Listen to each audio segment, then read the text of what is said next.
When Goggins lived with me, his rule is we had to do something every day that sucked. And anybody, not just Navy SEALs, but anybody that can accomplish anything that is hard. Most of us fail in life because we're afraid of what everyone around you is thinking. We waste so much time on our little gadgets. It's unreal. And we talk about we have no time. Don't hit the snooze button. Why don't you hit the snooze button? Because you wake up already failing. Because motivation's crap. Motivation comes and goes. When you're driven, whatever's in front of you will get destroyed. Life's about self-discipline. It is about self-discipline. We tend to do the things that are easy. It builds no mental toughness. It builds no mental hardening. It builds nothing. They see me now. They see me now as the guy that with his shirt off who can do 4,030 pull-ups in 17 hours, who can run 205 miles in 39 hours, who can do all this crazy shit. But what they don't understand is they don't understand the journey that it took me to get to this point.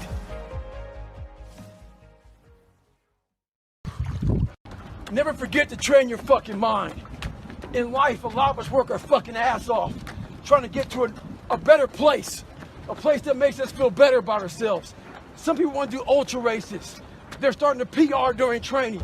Some people want to be a lawyer or a medical student. So they're taking these practice tests and they're fucking crushing the practice test. But guess what happens? Once you get to the actual fucking event, your mind isn't ready. Your mind's not prepared. You've been studying, you've been training, you've been working out, but your mind's not prepared. Story for you. When I was 19 years old, I was going through the Air Force trying to be a pararescueman.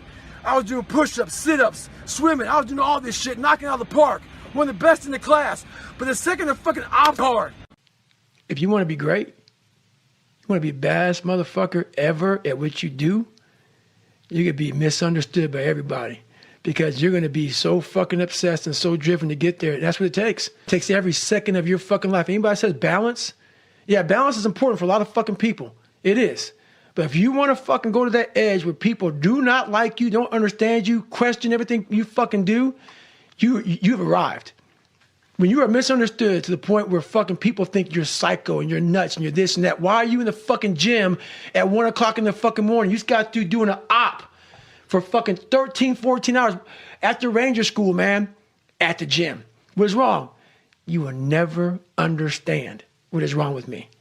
And that's why I'm so fucking glad you don't, because I'm in the right fucking spot. When people don't understand you anymore, you're in that spot of obsession and drive where people are like, what the fuck is wrong with this guy? I don't want to talk to you, man, because you're not going to get it. You're not the smartest person in school. I had that issue. So my big thing was how I addressed that problem was each thing that is wrong with you has to be a focal point. You can't look at this gigantic list and say, I got to change all this shit. My God, this is crazy. No, you take off the first one. I want to be smarter. For me, that was my thing. I have to become more intelligent.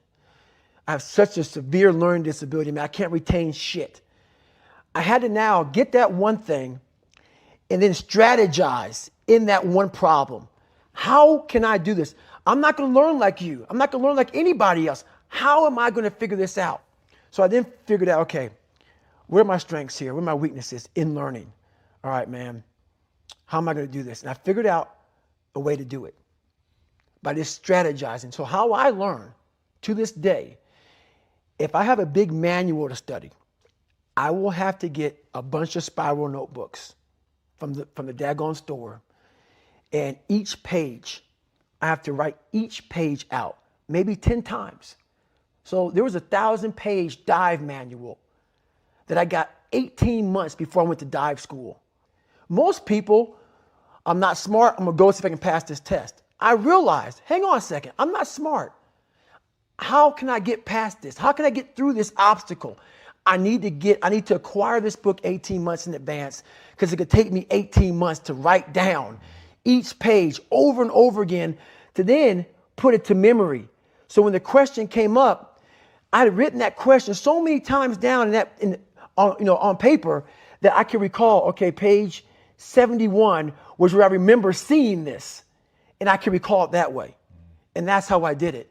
So you got to strategize on each problem you have in life. Slowly break down that problem. Don't think about all the problems you have, just one at a time. And before you know it, you fix all these problems, but you cannot focus on all of them. Just on the one thing at a time. So today, I decided to try to PR my long run.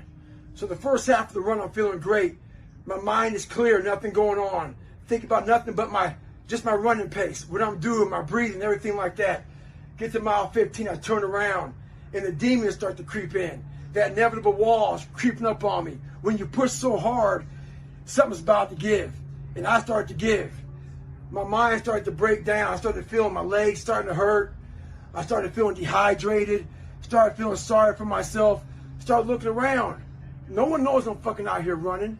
Why don't you go ahead and just stop? Call your girl, have her pick you up. And that's when I feel like a little bitch. And this is when your mind has to fucking change. You gotta start thinking, I'm the grittiest motherfucker in the world. Your dehydration? Fuck it. Lick your motherfucking lips. Your fucking legs are all sore. You feel like you got shin splints and stress fractures? No, you don't. You got sore fucking legs. Get out of your head and stay hard. Life beat me the fuck up. Bad. I mean, I was knocked out in the 12th round of a 15-round, heavyweight bout. I was knocked out.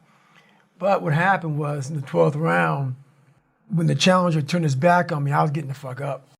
And I got up and won the next 3 rounds and knocked that motherfucker out in the 15th round. So that's my mind about can't hurt me. I was hurt, man.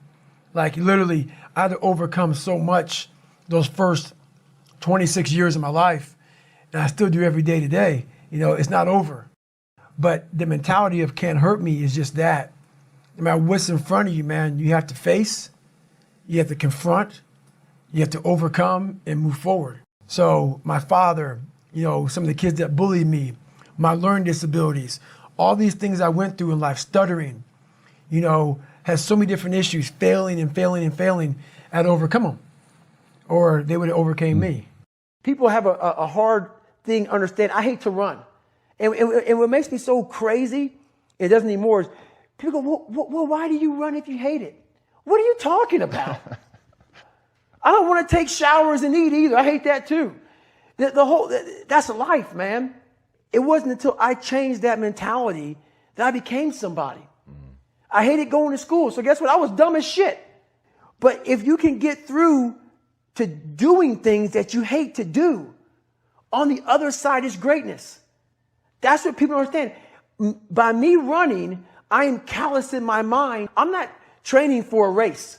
I'm training for life. I'm training for the time when I get that 2 o'clock in the morning call that my mom is dead or something happens tragic in life. I don't fall apart. I'm training my mind and my body and my spirit so it's all one, so I can handle what life is going to throw at me. Because the life I've lived, it throws a whole bunch at you. And if you're not physically and mentally prepared for that, you're just going to crumble. I was at military free fall school with Morgan Luttrell. Marcus Luttrell, if you guys don't know, was the lone survivor, the guy. He was in a bad op went bad. He was the only Navy SEAL that lived. Long story short, you got to get the book, read Lone Survivor, great story.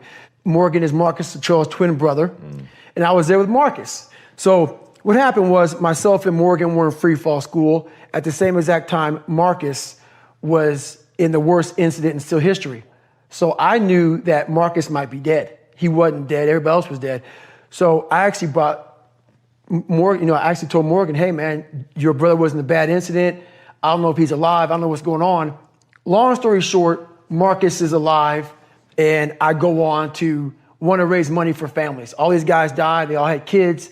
I want to raise money for the Special Operations Warrior Foundation. It's a foundation where 100% tuition goes to these kids to go to college, full tuition, whatever. So I found this great foundation. I'm going to raise money for it. So I said, you know what? I have to Google something that's evil, something very hard. I knew nothing about ultra marathons. I hadn't even run a marathon. I knew nothing about this world. So I Googled the top 10 hardest races in the world. And what comes up is a Badwater 135. It's a 135-mile race through Death Valley in the summertime. I thought it was a stage race. I thought it was a race where you run like 20 miles, set up camp, barbecue outside, and then go run some more the next day. So I called the race director up at the race and said, hey, Chris, his name is Chris Kosman, I want to do your race. So we had a long conversation. I was much heavier then, and I hadn't put running shoes on in over a year. I'm around between 240 to 270. My weight has varied a lot through the SEAL teams and out of the SEAL teams, so I was a heavy guy. But the long and short of it all was I hadn't put running shoes on in over a year. I was a big-time power lifter. I lifted weights heavy. That's what I did. I got back home from Iraq, went straight to free fall school, and then this happened. So I called Chris Kostman up on a Wednesday. He says, look, man, the only way you can qualify for my race is to run 100 miles at one time in 24 hours or less. There happened to be a race that Saturday, so 4 days later. And he said, if you qualify by running 100 miles or less in 24 hours, I will consider you my race. I'm gonna cut to the chase. I signed up for this race. It's called the San Diego One Day, where you run around a 1 mile track for 24 hours to see how many miles you can get. My goal was 100 miles. So I got to mile 70 and I cleared 70 miles in like 12, 13 hours pretty quickly, but I was done. My feet were broken. I was stress fractures, shin splints, muscles were tearing. I was in bad shape. No water, didn't know what the hell I was doing out there. Had on some tube socks. It was just ridiculous. It was a clown show. So I sat down at mile 70, and at this time I was married. And I look at my wife and I was like, I'm messed up bad. So I literally start to turn white. And when a black guy turns white, you're pretty f***ed up. Here I am, I'm all f***ed up in this chair. I'm at mile 70, I think I got 30 miles to go. I'm jacked up. I gotta go to the bathroom, and the bathroom's like 20 feet from me. It's a porta potty. I can't get out of the chair. So I'm peeing blood down my leg, pooping up my back, and I got 30 miles to go. And I can't stand up because my blood pressure's all messed up. I've been in 3 hell weeks, Ranger school, overcome so many obstacles in my life. This last 30 miles of this race is when I realized a human being is not so human anymore. We have the ability to go in such a space if you're willing to suffer, and I mean suffer. Your brain and your body, once connected together, can do anything. And this 30 miles was the life-changing moment. I was out of it. I was in the worst pain in my entire life. I was, to me, on the brink of death. And I was able to chunk this 30 damn miles into small pieces. I was so driven, and I'm not gonna say motivated because motivation's crap. Motivation comes and goes. When you're driven, whatever's in front of you will get destroyed. So I sat in this chair and I was so driven to succeed in this race. And at this time, everybody goes, were you thinking about the guys that died? And I'm not gonna lie to you, I wasn't. This became a personal thing. This became me against this race, me against the kids that called me nigger, me against me. It just became something that I took so violently personal. And I broke this thing down into small pieces. I said, okay, I gotta get nutrition. I gotta be able to stand up before I can get off this curb and get off this chair and be able to go 30 miles. So I went through all these small steps and I was able to stand up. And then from standing up, I was literally walking around with my wife at the time, and she goes, you're not gonna make the time. She goes, you're walking like 30-some minute miles. I got to mile 81, and the second she said that I'm not gonna make the time, I ran the last 19 miles nonstop. And I can show you right now when we get done with this. Matter of fact, I'm gonna show you right now. This was years ago, and I had to put compression tape, and so this was years ago. I had literally the size of $50. I had to get compression tape, and I taped up my ankles and I taped up my feet, and that's how I got through that race. So I literally went through all the buds, my last SEAL training with stress fractures and shin splints, and how I did it was I would tape my ankles all the way up to my calf every morning. So for the first hour, the pain was excruciating. But what would happen is my feet would go numb. And I did that every single day for 6 months. That's how I got through my third hell week, because I was so broken from the first two that the commander said, hey, the CEO said this is your last time we're sending you through. So that's how I got the idea to do that. So with the right, and people may listen to this and say, this guy is sadistic, he's crazy, no, if you know how I came up, you realize I was just a scared kid that found drive and passion to be something much better than what he thought he was. That's all it is. Self-talk and visualization are the two keys to my success. I believed for that last 19 miles, I was indestructible because I took myself in that chair, crapping up my back, peeing blood down my leg, shin splints, stress fractures. I use all that for motivation versus negativity. I use it for motivation. I said to myself, who on this earth would still be going right now? You are. You are. You gotta be the hardest on the planet. Is it true? I don't give a f. At that time, it got me to the finish line of that race. I believed it. I believe it today. I believed it enough to where my body said, he's not gonna stop. And I took all the negative things. I need to go to the hospital, this and that. And I used it, who the hell could even get out of that chair? You did. Who the hell would even think about taping stress fractures up? You did. All those things I used for motivation. This voice in my head guided me to the spot where I'm at today. And if you don't believe that you're here for a reason, your life will seriously hurt. And I start looking at my life and all the shit I went through as God put me, whatever you believe in, put me here to go through this. And now I see all the hundreds of thousands of lives I'm changing by the hell I went through. There's a lot of power in that. So my purpose as I started going through this journey, instead of looking at like, woe is me, God, man, why the fuck, man, why? I started looking at it as, it's the perfect training ground. You knew exactly what you were doing. You knew exactly what the fuck you were doing, obviously. You put me in every situation possible to tell a story that needed to be told. I mean, it was a very scary road. A guy who was afraid of a lot of things, to then find power in fear, to find power in overcoming fear, and to get to where I'm at today where there's very few things that I'm really afraid of because I know how to control it. I know how to manage it. I know how to work it to my advantage now. It's something else, man. So I really challenge people to really do a live autopsy on your brain. And the reason why I talk about my childhood so much in this, because I don't want you to put a title on me. Because once you title me as a freak, you now put yourself in a position where you can be very comfortable in saying, it's just not possible for me. The thing that makes me so pissed off in this world, man, the only thing that gets me mad nowadays is that so many people die with untapped potential because they think that someone else is fucking better than them. And they were born, not with the greatest tools. You don't need shit. You need the ability to fucking grind your ass into a fine fucking powder. And when you're in that fine powder, find a way to build that motherfucker back up repeatedly. And it's possible. You were bullied. Do you remember?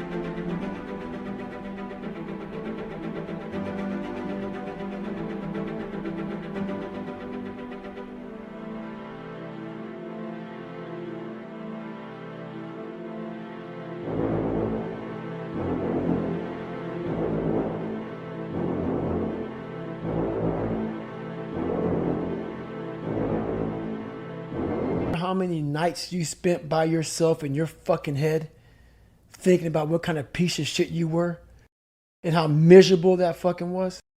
That's exactly my drive. I know that there's not just me and you. There's millions and millions, especially nowadays with all this fucking pressure, man. You can now bully a motherfucker on your phone. Back in our day it was face to face. You can do everything over your phone. The pressures of trying to keep up with everything is at an all-time high. And our mindsets are at an all-time low. we are the weakest we've been mentally ever since the beginning of time. And it's even harder. So it's harder with a weaker mind. So all I want to do, my whole drive is about, I have a really good way of visualizing people suffering, because a lot of people do it. We have two sides of us. We have one side that is that happy-go-lucky side, that nothing's wrong and everything is good. But we have that side at home when no one's around, that's depressed and miserable and we're not good enough. And whatever happened to you is real. So that's my drive. I want to make sure that I give people as much power as I can.